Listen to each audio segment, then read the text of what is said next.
Jumat Agung, di mana kita memperingati kematian Tuhan Yesus. Kita akan merenungkan kembali kasih Tuhan Yesus yang luar biasa yang kita alami hari-hari ini dalam pandemi COVID-19 dan krisis ekonomi. Kita harus tahu bahwa Tuhan Yesus sangat-sangat mengasihi kita semua. Yang paling penting kita melalui segala peristiwa ini, kita harus ingat seperti yang terdapat dalam Roma 8 ayat 28 yang berkata, kita tahu sekarang bahwa Allah turut bekerja dalam segala sesuatu, baik enak maupun tidak enak, untuk mendatangkan kebaikan bagi mereka. Arti ayat ini buat saudara dan juga buat saya. Saya percaya melalui semua yang terjadi juga, mereka yang selama ini tertidur, suam-suam kuku, mati rohani akan dibangunkan kembali. Mereka akan bertobat dan minta ampun kepada Tuhan Yesus. Tuhan Yesus mengingatkan kita agar kita tidak hidup dalam ketakutan, kekhawatiran, kepanikan yang terus-menerus. Karena itu kita harus mengingat firman Tuhan dalam Yesaya 30 ayat 15 bagian B yang berkata, dalam tinggal tenang dan percaya terletak kekuatanmu. Kasih Yesus sungguh indah di dalam hidupku ini. Sungguh manis, lebih manis hidup bersama Yesus. Yesus, nama Yesus, pujilah Dia. Kasihnya kepada saya sampai selama-lamanya. Yesus, nama Yesus, pujilah Dia. Kasihnya kepada saya sampai selama-lamanya. Oh, kasihnya kepada saya sampai selama-lamanya.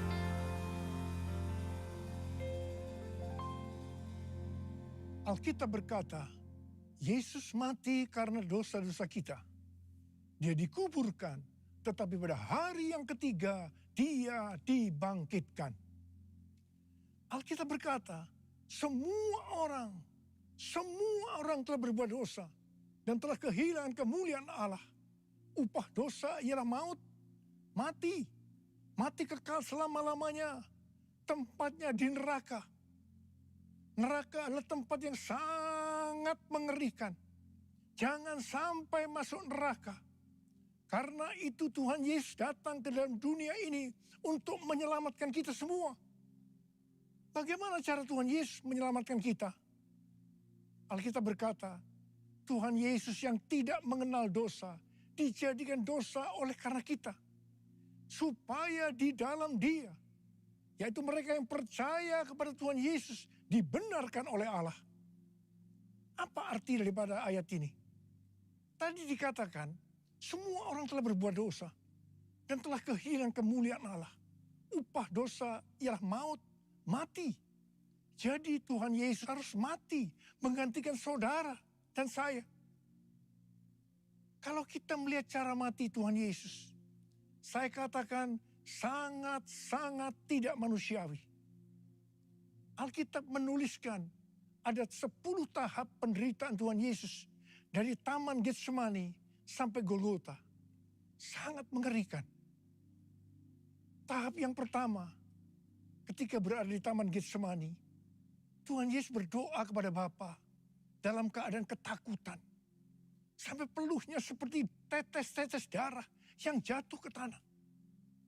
Pada saat itu seorang malaikat turun untuk menguatkan Tuhan Yesus. Tuhan Yesus berdoa kepada Bapa, ya Bapakku, jikalau sekiranya mungkin, biarlah cawan ini lalu daripadaku. Tetapi jangan seperti yang ku kehendaki, melainkan seperti yang kau kehendaki. Di sini Tuhan Yesus mengajar kepada kita, bahwa di dalam doa, kita boleh menawar, Tetapi jangan memaksakan kehendak. Bagi yang sekarang dalam keadaan ketakutan, kita harus ingat bahwa Tuhan Yesus pernah mengalami ketakutan untuk menebus dosa kita semua. Karena itu datanglah kepada Tuhan Yesus. Dia pasti mampu dan mau menolong kita semua. Tahap yang kedua, Tuhan Yesus ditangkap. Dia dituduh dengan bermacam-macam tuduhan. Diludahi, mukanya ditinju, dipukul. Tetapi Tuhan Yesus tidak membalas. Di sini Tuhan Yesus mempraktekkan apa yang diajarkan kepada kita. Agar kita mengasihi dan berdoa bagi orang-orang yang membenci kita. Mengutuk kita, mencaci maki kita. Jikalau kita hanya mengasihi orang-orang yang mengasihi kita, apa jasa kita? Karena orang-orang berdosa pun juga mengasihi orang-orang yang mengasihi mereka. Tahap yang ketiga, Tuhan Yesus dibelenggu dan diadili. Waktu Tuhan Yesus diadili oleh Pilatus, ternyata tidak didapati kesalahan yang membuat Tuhan Yesus harus dihukum mati. Sementara itu orang-orang Yahudi terus berteriak-teriak supaya Tuhan Yesus dihukum mati. Salibkan dia! Salibkan dia! Salibkan dia! Akhirnya Pilatus menyerahkan Tuhan Yesus untuk disalibkan. Tahap yang keempat, Tuhan Yesus dicambuk. Proses awal dari penyaliban, jubah Tuhan Yesus dibuka dan dihukum cambuk.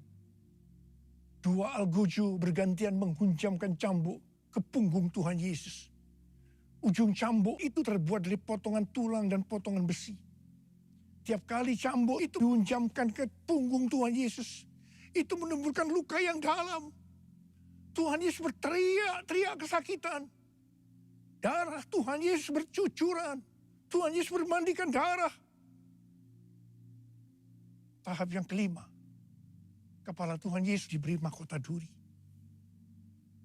Duri ditancapkan di kepala Tuhan Yesus dengan cara dipukul. Sakitnya luar biasa. Darah bercucuran. Tahap yang keenam, Tuhan Yesus memikul salib. Dalam kesakitan, perlumuran darah, ditambah semalaman Tuhan Yesus tidak tidur. Tuhan Yesus harus memikul salibnya. Tuhan Yesus jatuh, bangun karena tidak kuat. Maka Simon dari Kirene disuruh menggantikannya. Tahap yang ketujuh, tangan dan kaki Tuhan Yesus dipaku. Sakitnya luar biasa. Darah bercucuran. Tahap yang ke-8, Tuhan Yesus digantung di atas kayu salib. Pada saat itu Tuhan Yesus menderita secara lahir maupun batin. Secara lahir, dia merasakan sakit yang luar biasa di sekujur tubuhnya. Dan juga merasa sesak karena ada cairan yang menekan jantungnya. Secara batin, Tuhan Yesus menderita karena Tuhan Yesus melihat semua orang yang lalu lalang menghujat dia. Ahli-ahli Taurat, tua-tua, imam-imam menghujat dia. Bahkan salah satu penjahat di sebelahnya juga ikut menghujat. Tahap yang ke-9, Tuhan Yesus merasa ditinggalkan oleh Bapa. Sekitar jam 12 siang sampai jam 3 petang, tiba-tiba langit di sekitar Golgota menjadi gelap. Tuhan Yesus gelisah. Tuhan Yesus gelisah. Dan dia berteriak, Eli, Eli, lama sabachthani. Eli, Eli, lama sabachthani. Allahku, Allahku, mengapa engkau meninggalkan aku? Tuhan Yesus merasa ditinggalkan oleh Bapa. Orang yang berdosa pada hakikatnya dipisahkan dari Bapa. Jadi untuk menebus dosa orang yang berdosa, maka Tuhan Yesus harus merasakan ditinggalkan oleh Bapa, dipisahkan dari Bapa. Saya percaya ini adalah puncak penderitaan Tuhan Yesus. Penderitaan lainnya tidak ada artinya dibandingkan merasa ditinggalkan oleh Bapa. Bagi saya, kalau saya tidak merasakan hadirat Tuhan, itu adalah hal yang paling berat dalam hidup saya. Karena itu setiap hari saya selalu menjaga langkah-langkah dalam hidup saya. Agar saya terus mengalami hadirat Tuhan. Kalau ada dosa, harus cepat diselesaikan. Supaya terus merasakan hadirat Tuhan. Saya berharap saudara juga melakukan hal yang seperti itu. Kalau ada di antara saudara yang sudah tidak merasakan hadirat Tuhan, dan saudara menganggap itu biasa, saudara harus bertobat. Tidak ada yang lebih berbahagia daripada kalau kita berada dalam hadirat Tuhan.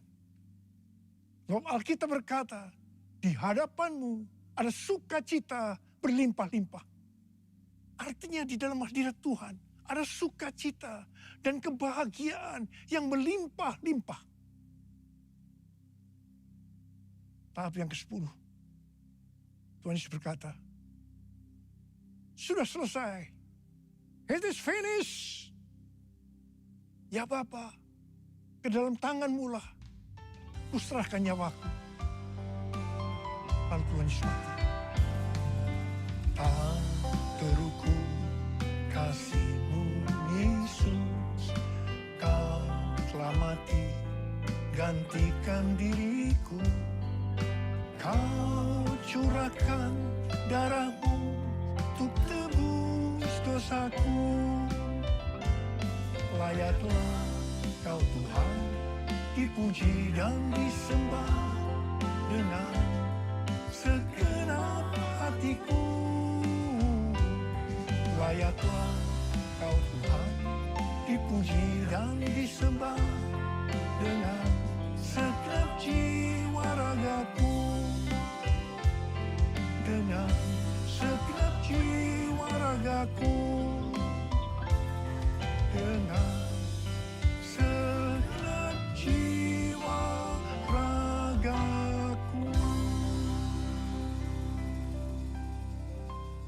Pertanyaannya, mengapa Tuhan Yesus harus mati dengan cara demikian? Mengapa tidak dengan cara yang mudah? Dipenggal kepalanya, selesai. Mengapa Tuhan Yesus harus mati dengan bermandikan darah? Alkitab katakan, tanpa penumpahan darah, tidak ada pengampunan dosa. Untuk mengampuni dosa saudara,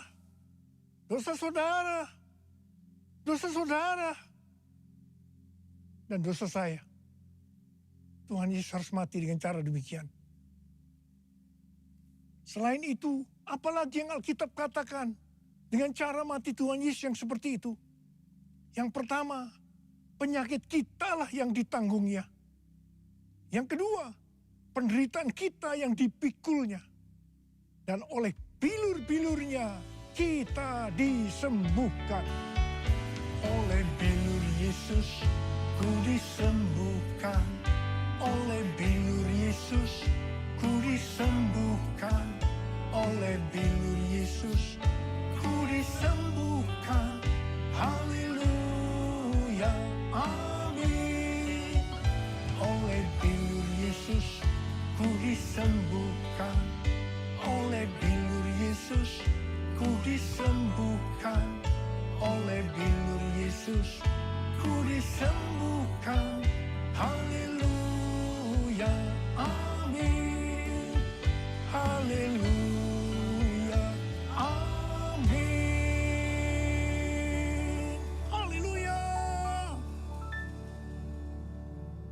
Tuhan Yesus mati karena dosa-dosa kita. Dia dikuburkan. Tetapi pada hari yang ketiga, dia dibangkitkan. Haleluya. Tuhan Yesus tidak mati selamanya. Tetapi pada hari yang ketiga, Tuhan Yesus dibangkitkan. Apa yang Alkitab katakan? Kalau sampai Tuhan Yesus tidak bangkit. Yang pertama, sia-sialah pemberitaan firman Tuhan. Saya di sini memberitakan firman Tuhan. Tidak ada artinya. Sia-sia. Tetapi puji Tuhan. Tuhan Yesus hidup. Tuhan Yesus bangkit. Pemberitaan firman Tuhan menjadi tidak sia-sia. Hal yang kedua, kalau sampai Tuhan Yesus tidak bangkit, sia-sialah kepercayaan kita. Dan kita akan tetap mati di dalam dosa-dosa kita. Demikian juga dengan orang-orang yang mati di dalam Tuhan. Mereka akan tetap binasa.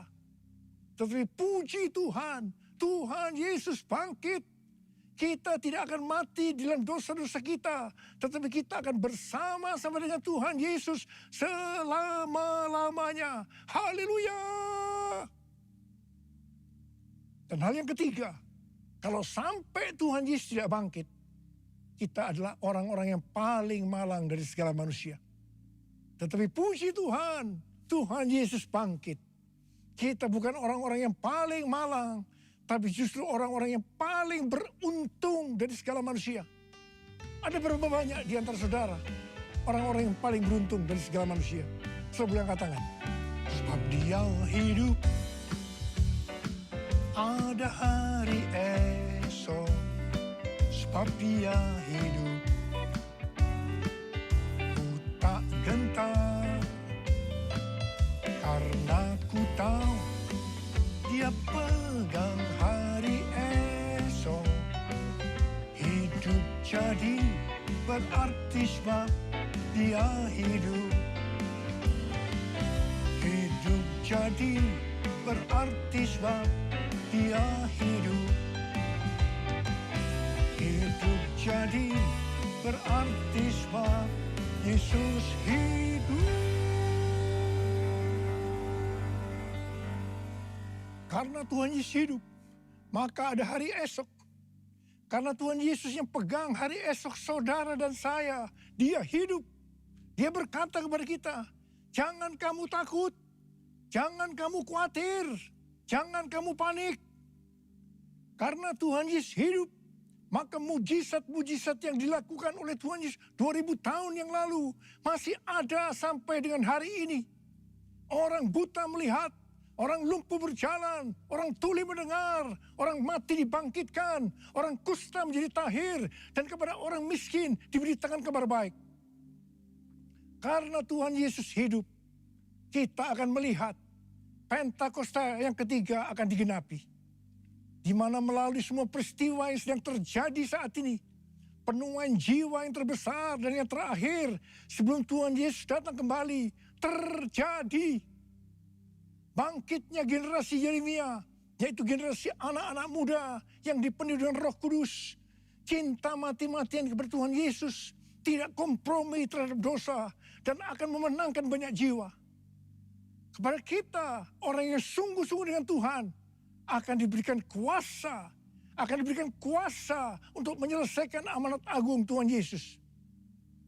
Karena Tuhan Yesus hidup, maka dia mengingatkan kepada kita sesuai dengan 1 Petrus 2 ayat 9 yang berkata, tetapi kamulah bangsa yang terpilih, imamat yang rajani, bangsa yang kudus, umat kepunyaan Allah sendiri, supaya kamu memberitakan perbuatan-perbuatan yang besar dari Dia yang telah memanggil kamu keluar dari kegelapan kepada terangnya yang ajaib. Jadi, dengan kuasa dari Pentakosta ketiga, kita akan menyelesaikan amanat agung. Dan setelah itu Tuhan Yesus datang kembali. Haleluya. Karena Tuhan Yesus hidup, maka memasuki tahun 2022, dia memberikan tema bahwa tahun 2022 adalah tahun paradigma yang baru.